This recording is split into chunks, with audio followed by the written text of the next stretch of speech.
You are holding a $12 bottle of olive oil, and you put it back. The price stopped mattering a long time ago. Your hand just moved before your brain did. A reflex. Built over years you haven't thought about in a while. You stand there and realize the money changed. The hand didn't. This is where that started. You are 9 years old and you are standing in a Kmart. Your mom is holding 2 pairs of shoes, one in each hand. She's not looking at the shoes. She's looking at some spot in the middle distance, doing math you can't see but can feel, in the way her jaw moves slightly when she's adding numbers in her head. She puts 1 pair back. No explanation. You already know anyway. The pair she keeps costs $4 less. You'll wear them for the next 11 months until the left sole separates at the toe, and she uses a rubber band to hold it together for another 6 weeks before the next pair becomes possible. You don't remember being embarrassed by the rubber band. You remember being careful about how you walk so it wouldn't show. That's your first financial education. Not a lesson. A posture. The way you carry yourself when the money doesn't stretch, and you've figured out, without anyone saying it out loud, that the gap is yours to manage, not anyone else's to fix. You learned 3 things in that Kmart. Nobody meant to teach you any of them. 1. Money is limited in a way that feels personal. Not money is tight. Your money, right now, today, in this store. 2. You don't show it, you don't explain it, you adjust your walk. 3. Wanting the more expensive thing is something to be ashamed of. Like desire itself is irresponsible. That third one is the expensive lesson. Not in dollars. In how long it takes to figure out that wanting more isn't the problem. Wanting more with no plan is the problem. And nobody in that store that afternoon had a plan to give you. The cart has a wheel that sticks slightly on the left. Your mom navigates it anyway. No complaint, just a slight adjustment in how she pushes. You follow her to the next aisle. The rubber band holds for 6 weeks. You are 24 years old and a bank employee says your name before you hand her your card, not after she swipes it. Before, she looks up from her screen when you walk to the counter and says your name the way people say the name of someone they were expecting. Not warm exactly. Professional, but present. Like you exist in there before you have to prove it. You stop walking for half a step. Because for 6 years, every teller window, every customer service call, every time you needed something from a place that held your money, you have been a number first. Account number, balance, risk score with a face attached. You've been moved through the way luggage moves through an airport. Present, processed, gone. And now someone said your name. You sit down across from a guy named Brian. He has a folder. Inside the folder are things with your name printed on them in a font that looks deliberate. He asks about your goals, your timeline, what you're trying to build. Nobody at a bank has ever asked you what you're trying to build. You answer carefully, not because you don't trust him, because you're not used to the question and you don't want to say the wrong thing and have the folder close. Here's what actually happened though, and Brian will never explain it this way. Your direct deposit had been consistent for 14 months. Same employer, same amount. Every 2 weeks, no gaps. Your credit utilization dropped from 71% to 18% in the same window. Your account hadn't gone negative in over a year. The algorithm noticed, not Brian. Brian is just the human face that shows up when the algorithm decides you've crossed a threshold worth a conversation. You are the same person who stood at a teller window 2 years ago and felt the smile change when you stepped up.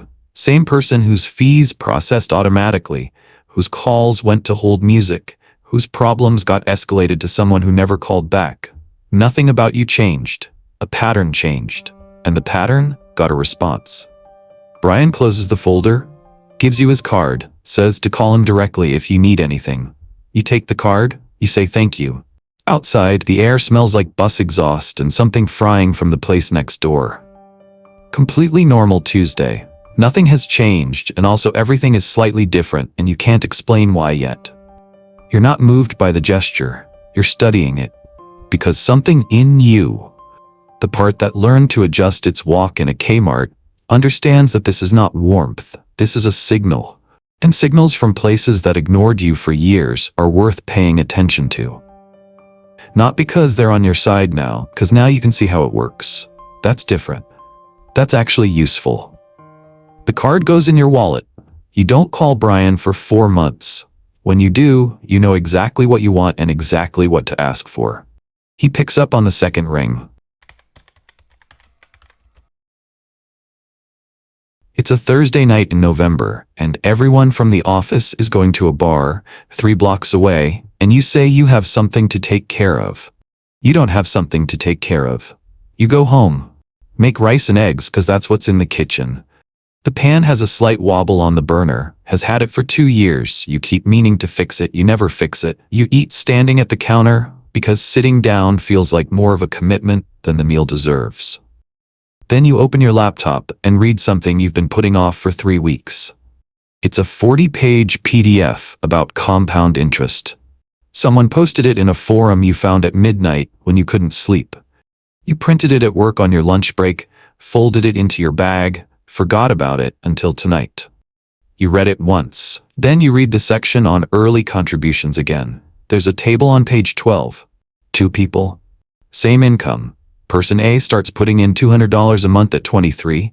Person B starts at 33. Same amount. Same return. 10 years apart. At 65, Person A has $940,000. Person B has $430,000. Same $200. 10 years earlier. $510,000 difference. You sit with that for a second. Not because the math surprises you. Because you are 23 right now. You are person A right now. And $200 a month is like 37 cents an hour if you break it down far enough to make it feel possible. The decision isn't really about the money. It's about whether you're the kind of person who reads the table and moves, or the kind who reads it and thinks about moving. You open a brokerage account that night. 11 minutes. You put in $200. You set up an automatic transfer for the first of every month. Then you close the laptop. You don't tell anyone. There's nothing to tell yet. You moved 37 cents an hour into a different place. That's not a story. That's just a Thursday. Here's what you don't know yet. Standing at that counter, you'll make that transfer 41 times before anything feels like progress. 41 months of $200 disappearing into an account you check less and less because checking it produces nothing worth the anxiety. The market drops twice in those 41 months. You feel both drops in a specific place behind your sternum. You don't sell either time. Not from discipline. From inertia. You set up the automatic transfer and then got busy with other things. And the thing you built in 11 minutes on a Thursday night held you in place through 2 corrections without requiring a single act of courage from you. That's the most underrated part of automation. It removes the decision from the moments when you are least equipped to decide. You didn't know that when you set it up. You just didn't want to go to the bar. The rice and eggs go cold while you read the table one more time. You eat them anyway. Nobody at the bar knows what happened tonight. Nobody at the office Friday notices anything different. The account sits there with $200 in it doing nothing dramatic. But person A just made their first deposit. The bar closes at 2 in the morning. You're already asleep. Nobody warns you about the middle. The beginning has urgency. The end has arrival. The middle has nothing. The middle is just length. You are 26 and then 27 and then 28, and the account grows the way a plant grows. You can't see it happening, but you'd notice immediately if it stopped. You add to it every month. You don't touch it. You learn to not think about it the way you learn to not think about your heartbeat. It's there. It's working. Thinking about it doesn't make it work faster. This is not a montage. There is no music.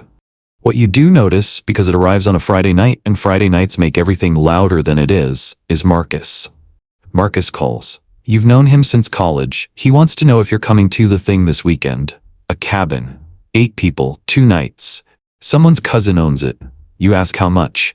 He says, don't worry about it. Just come. Do you know what that means? 250 split 8 ways if you're lucky. A tank of gas.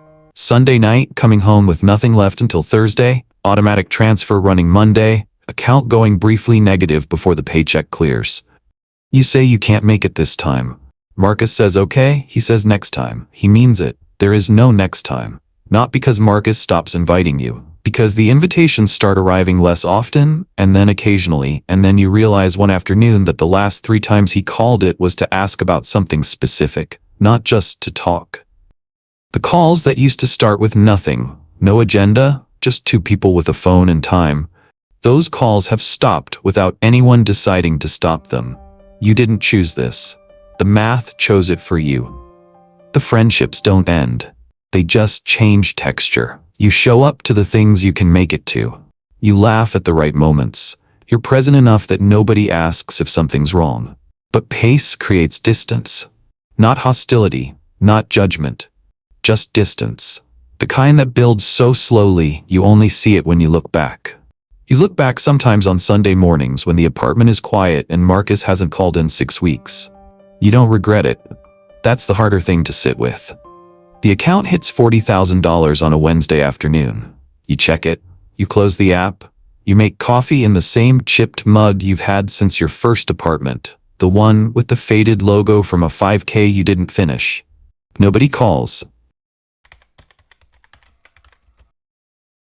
It happens on a Monday morning in March, and it is completely undramatic. You wake up, make coffee, open the app the way you always open the app, not expecting anything, just checking the way you check the weather in a city you're not traveling to. The number is higher than Friday, not by a little, by an amount that stops your hand mid-scroll. You do the math quickly. The automatic transfer doesn't run until the 1st. You didn't sell anything. You didn't buy anything. You did nothing over the weekend except exist. And the account made more money in 2 days than you earned your entire first month at work. You put the phone face down on the counter. You stand there for a second in the specific silence of a thing you built doing something you didn't ask it to do. Here's what happened while you weren't watching. 3 years ago, you checked a box. 11 seconds. Automatic dividend reinvestment. You forgot about it before you even closed the browser tab. The box never forgot. It's been quietly buying more shares every quarter with every dollar the fund distributed. Those shares bought more shares. Those shares are now buying more shares. A loop running in the background of your life, the way the refrigerator runs, constantly, invisibly, not requiring your presence or your permission. Dividend reinvestment accounts for something like 40% of total stock market returns over long holding periods. Not the stocks going up. The loop. The box you checked in 11 seconds that you cannot even remember checking, you call nobody. Because the sentence doesn't exist yet. You can say the number, anyone can understand a number. But watching something work without you for the first time, that doesn't translate into a phone call. You go to work. On the train, you do a calculation you've never done before. Not what the account is worth today. What it'll be worth if you never add another dollar and it keeps running at the same average rate for 20 more years. The number makes you stare out the window for 3 stops past where you meant to look up.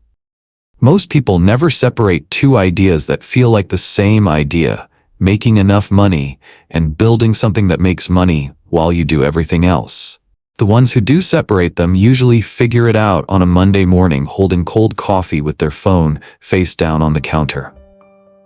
The loop keeps running. It doesn't need you to understand it. It just needs you to not stop it. You are 31 years old, and you are sitting across from your father at a kitchen table you grew up eating at, and he is asking about your job. Not your investments, not your accounts, your job. Because that's the language available in this room. Job is a word everyone here understands. The index funds, the automatic transfers, the loop running quietly in the background. There's no way to explain any of that in this kitchen that doesn't take 40 minutes and end with him nodding in a way that means he heard you, but not in a way that means he understood. So you talk about the job. The kitchen smells the same as it always has. Something with garlic. The overhead light has flickered slightly for as long as you can remember, and nobody has changed the bulb because it still works, technically. You used to not notice any of this. Now you notice all of it, and you're not sure what that means about you. Your sister mentions she's stressed about money. A car repair. Bad timing. You listen. You do the math in your head before she finishes the sentence. You know exactly what that repair costs her in the bigger picture she doesn't have yet. You know what that same amount invested at her age would become in 20 years. You don't say any of that. You say, that sounds really stressful. You mean it. She nods. The conversation moves on. Later that night, you transfer money to her account. Not a loan. You don't call it anything. You just send it and text her it's there. She calls immediately. Her voice has something in it you weren't prepared for. Gratitude mixed with something else. Something that shifts things between you in a way neither of you is going to name out loud. You are no longer the same kind of person, navigating the same kind of problem. Both of you feel it. Neither of you says it. You drive home that night, and the loop is running, and the transfer cleared, and everything is fine by every measure you've ever used to define fine. You sit in the parking garage for 6 minutes before going inside. Not because you're sad exactly. You're just trying to locate the feeling, and it doesn't have a name yet. You don't find the name. You go inside anyway. The loop keeps running. It doesn't need you to have figured it out tonight. Some nights building something that runs without you feels like freedom. Some nights it feels like something else. And you're not always sure which one it is until you're already inside and the door is already closed. You are standing in the produce aisle again. The bottle is back in your hand. Same dark glass. $12. You've been standing here longer than you meant to, not because you're deciding. You decided before you picked it up. Something else is happening that has nothing to do with olive oil. You are thinking about your mom's jaw, the way it moved when she was adding numbers in her head.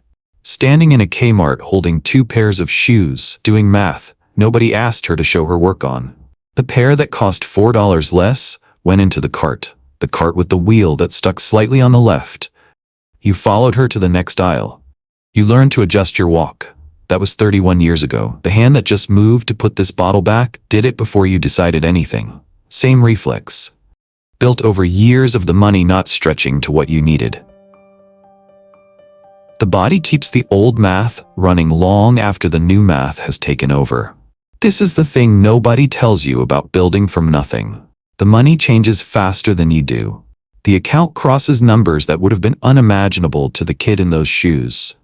The bank says your name before you hand over your card. The loop runs on Monday mornings without you. The app goes from something you check out of anxiety to something you check out of curiosity to something you barely check at all. All of that happens. All of that is real. And the hand still moves before the brain does. You are not 9 years old anymore. But that 9-year-old is still in there, standing in every store, holding every bottle, running the old calculation out of pure muscle memory, because that calculation kept you safe for long enough that the body decided to just keep running it. You don't know if that ever fully goes away. Maybe it doesn't. Maybe that's fine. What you know is the hand moved and you noticed. And the noticing is the distance between who you were and who you are, not the account balance. Not the Monday morning in March. The noticing. The moment you can stand in a grocery store and watch your own reflex happen in real time and know exactly where it came from. You put the bottle in the cart. Not because $12 doesn't matter. Everything came from understanding that $12 matters. You put it in because the loop is running. Because the transfer ran 4 days ago. Because your mom's jaw moved so that yours doesn't have to. The store is quiet, the way stores are quiet on Tuesday afternoons. Someone pushes a cart past you, a kid asks for something nearby. You push your cart to the next aisle. You don't adjust your walk.